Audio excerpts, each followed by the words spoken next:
Hey guys, welcome back to my show. Today's episode, I have a really special guest with me today. She is an amazing film producer. Some of you may recognize her work from the movies Sakini Dakini, Dollar Dreams, Chennai Story, and many others. Her name is Sunitha Tati.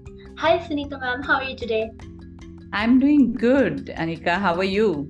I'm good. Thank you so much for taking the time to be on the show.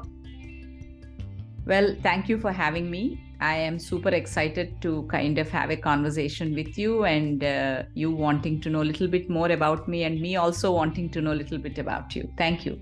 Thank you so much. It's an honor to have you on.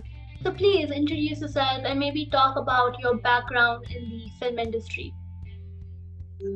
Well, if you take my background, I started in a very humble way. I started as a production assistant in Hyderabad Blues, and then I went on to kind of be the producer that I'm today. I did many roles in the film industry. I also went to film school, and I decided to become a producer, even though I studied direction and screenplay. So it helps me a lot to stay as a creative producer. And industry-wise, a bit of my family is also in the film industry. My grandfather was a distributor in the 60s in the Telugu film industry. So that kind of helped me a little bit of understanding from the family. And when they speak of cinema, the kind of a language they speak of cinema, how I understood over the last 2 decades of being here, that passion for cinema is very different from the business of cinema. So yeah, that's my journey from a production assistant to a producer now. Yeah, that's like really cool. I think like always just starting from like tiny steps, and like I kind of feel like that whole like journey from being like an assistant to all the way to being where you are today is awesome. Like how would you say, like how would you describe this journey of yours? Like would you say that mainly like you feel like there's someone like fueling that power that got you to where you are, or do you think it was just something that was you worked for and just happened through the years of being assistant and like growing from position to position? I think for me, it has been a very organic growth, and I kind of wanted that. The minute you use the word luck and destiny, the industry itself is a very luck and destiny based industry. But if you want to get somewhere, anywhere in life, depending on whichever field it is, there is never luck. You need to have a clear graph of where you want to get to.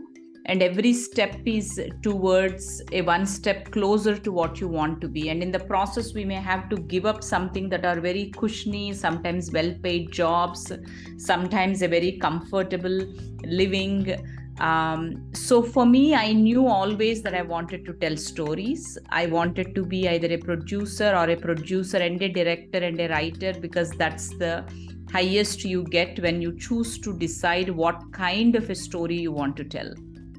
So I was very clear the kind of stories I wanted to tell. And if you want to get there, you need to work step by step towards getting there. So from a production assistant who was actually carrying the bags of director or helping the other cast members, technicians with their errands and everything on the set, to get to producer, I went on to become an assistant director. I went to become an associate director. Then I went to become a co-director.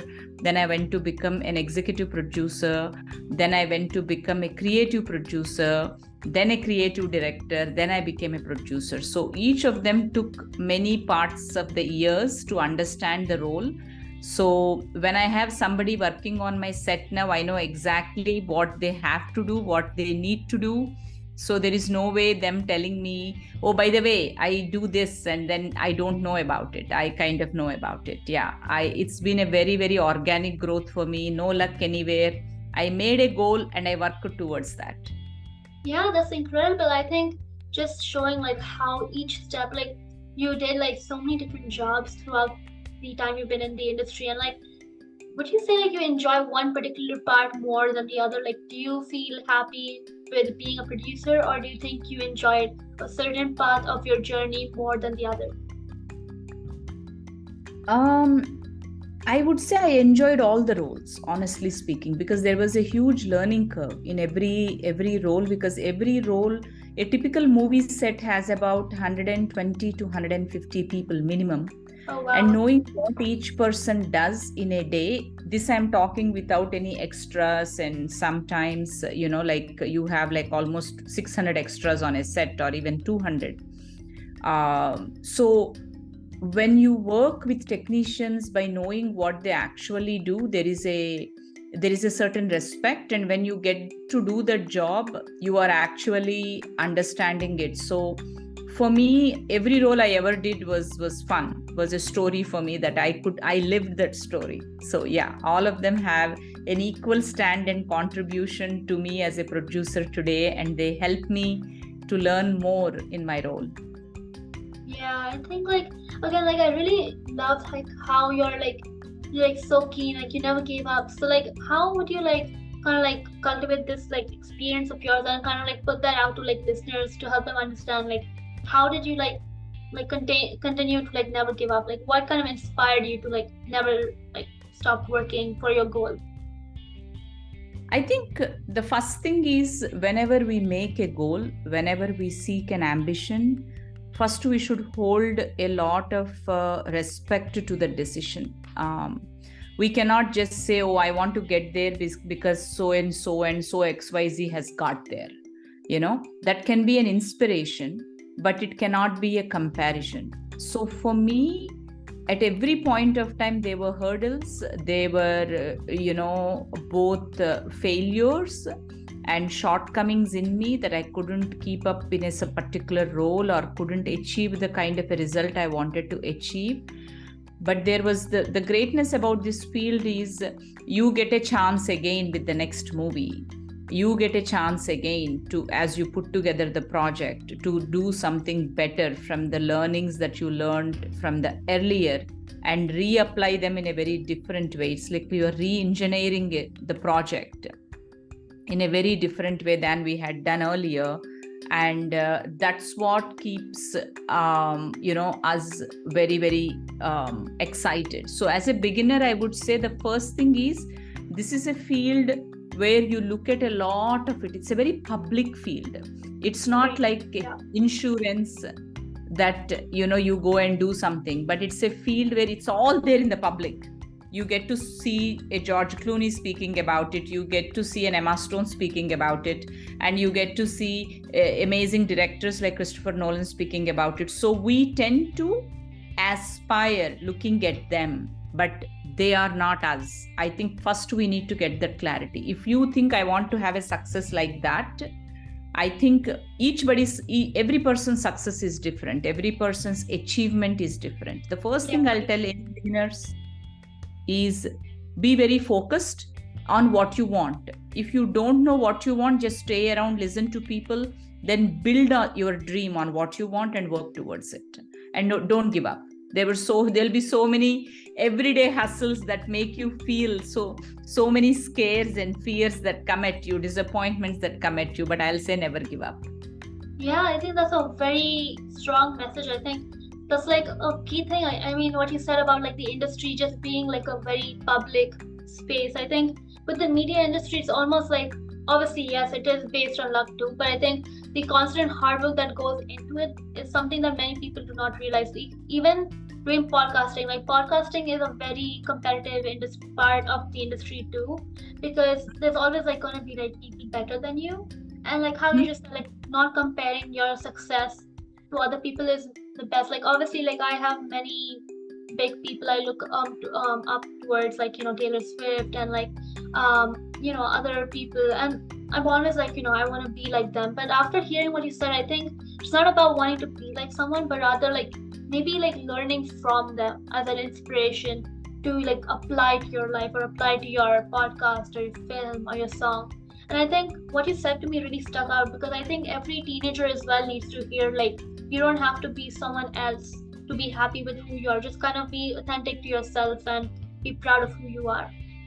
Yeah, I think a lot of us pull ourselves down in comparison. We don't value ourselves that we are seeking what we are seeking. Like the day you got the thought as Anika wanting to do a podcast, you need to give value to that thought. You need to give value to that idea, that it only came to you. It did not come to the 8 billion people out there. That is unique. Yeah. I think often we forget how unique we are because we live in the eyes of others, and we see ourselves through the eyes of others. I think for anything, I believe comparison is not at all. Comparison is good for research. It's not good for individual growth and self-respect. Each of us have downloading of ideas coming into us, new ideas sprouting in us. And one idea really sticks to us, to be a musician, to be an actor, to be a writer, to be a singer, to be a podcaster. All these are something we should respect a lot and own it up. And I think life automatically shows you the path after that. Yeah, I think, like, again, as I said earlier, like, I really agree, like, firmly believe what you're saying, because, like, again, like, the industry is just very big. Like, there's so many aspects of it, and we cannot do everything. Like, it's impossible for one person. I mean, it's not impossible, actually. Let me rephrase that. It's more likely, like, you cannot, it's just not humanly possible to, like, do every single thing. Like, of course, there are actors who do, like, singing, dancing, writing, podcasting, everything. Like, they do all of it. But at the same time, there's also like burnout that happens, and then the idea of wanting to give up and, like, pursue something else. But I think having like that concrete goal and being like, this is what I want to do, this is what I want to put my life's effort and work into, is when you know that something is really made for you and that is something you want to stick with. Correct. I think the calling is that. Often when we hear the word calling, and do remember that, be mindful that a lot of callings come to you because we look at others. Actually, I started wanting to be an actor. You'll be surprised because I was an Indian classical dancer. Oh, wow. And I've done a lot of stage work, and I was so excited to be an actor. I thought I had so many emotions that I wanted to explore. Then one day my brother asked me a very unique question, and he still doesn't remember that he asked me, but he did. And recently we were having a conversation, and my brother said that, Suni, when you are in the, and I did act in a couple of series. I have acted in television series and a couple of movies. And he told me, Suni, when you are acting, do you listen to what the director is telling you, or do you keep thinking in your head, oh, this can be better, I wish I'm wearing a different outfit, I wish I'm doing this and all of that? And I said, no, I do have a mind voice that keeps rattling all the time. And he said, then you are not an actor. He said, if you are really countering a director, which means you are more of a director or a producer, but you are not an actor, because an actor has a submission that they do to the director's vision. Of course, there is a dialogue between the two, but you need to really rethink what you want to be, because if not, you will, for the rest of your life, the voice in your head that is telling you to do something different is going to get bigger and bigger and bigger.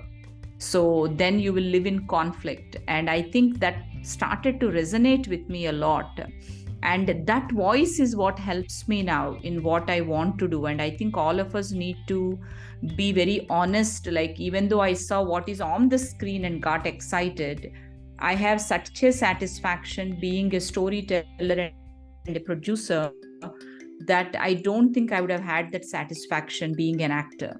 I think all of us need to pay attention to what we choose to do in a field, and that will resonate with us, and our own voice starts to get stronger with that, so. Yeah, that's like really interesting, because I think like after like hearing what you said again, like of course, like there's the idea of the calling. You feel like, I know, like in movies as well, they make that very glorified. They show, my calling is to become a dancer, and then you do dancing and then you love it. But of course, like what you said as well, there's always like this click moment where like you realize maybe this is not meant for you. Maybe you're enjoying it like as a hobby, but maybe not as like a career choice. Of course, since this podcast is more for younger audiences, how would you say like the best way to figure out at this young age what you want to do, especially since you have like the rest of your life to figure that out? What would your advice be to like, tell younger generations like how to go through this phase, especially when they have like tons of time to decide what they want to do? I think you brought up a very good point, Anika. I think the most critical part of deciding is first to make up your mind not to decide. We are so forced all the time to decide what we want to do with our lives, that we often don't explore how we make decisions on such important matters of our life. Often growing up, you are good in mathematics, and suddenly you hear people telling you, oh, you should be an engineer, you're so good at math, or you have to become like an analyst or something. Then suddenly you are good in biology or life sciences. Then people think you should get into the health sector, be a doctor or be a scientist. So there are constantly hearings that you do from other people, and these reflections that you keep hearing. Then some of your cousins will become something, they're so praised in the family, and you think you need to be that.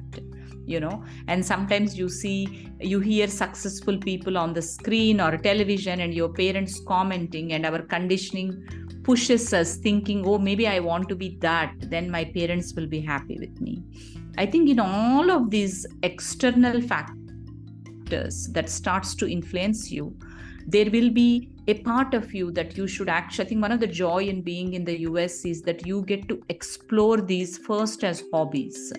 And when you wake up to this hobby, when you say that you are going in, if you are interested in cinema, volunteer in as part of the productions that come to your town or city.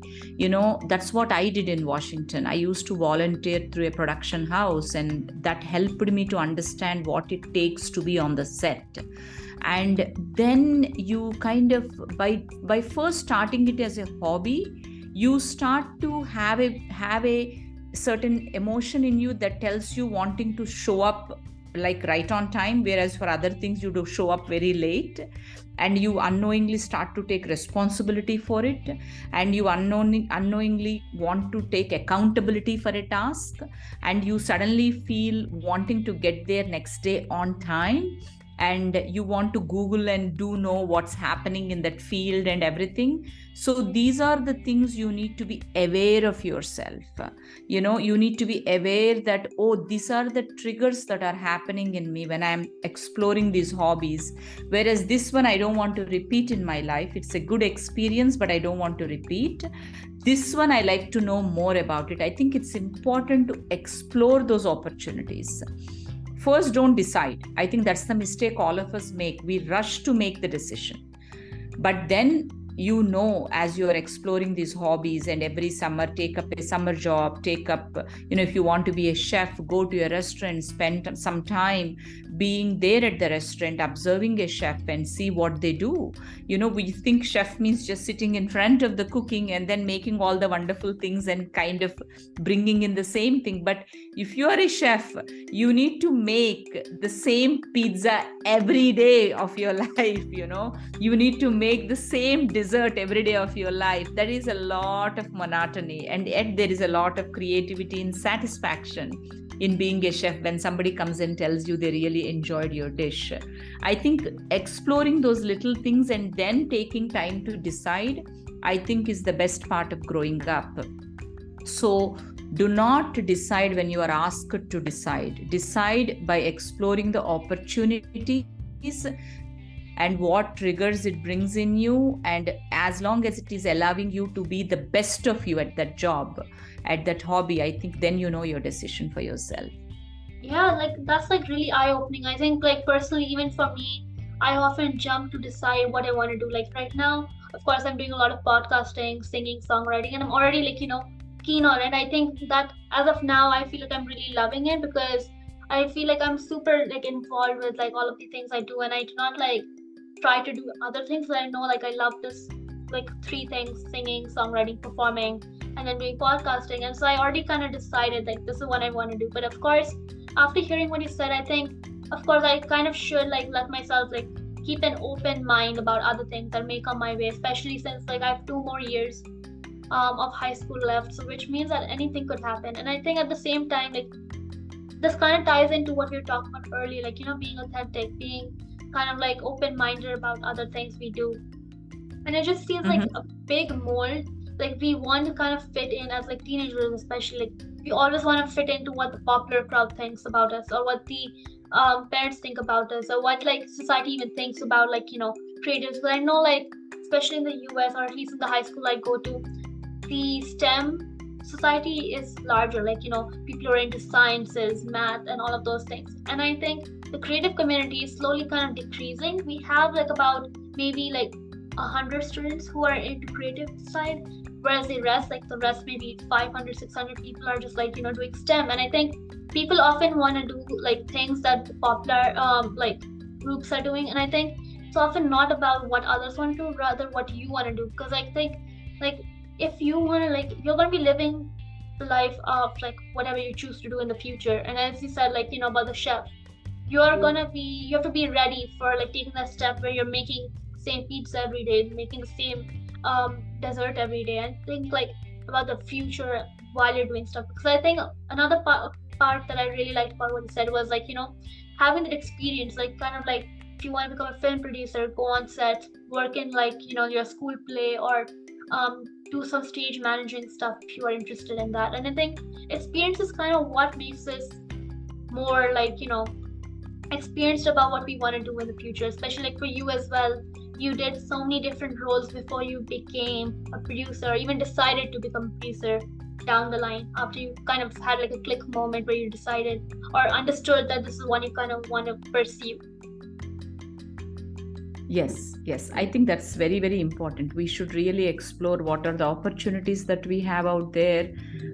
Instead of coming to conclusion early, I say take your time, and then remember some of the fields you want to explore. Like I have a goddaughter who actually loves to be a psychologist. She studied psychology, and she's now doing masters in psychology. And after the psychology education, she realized that healing a person is not limited to psychology. And suddenly there are so many new areas of healing that are opening up. So she started to follow people on Instagram, understand how they're doing their healing process. She's in the final year of her master's. And now she realized that psychologist is a constant personal growth of herself that she can offer to her clients.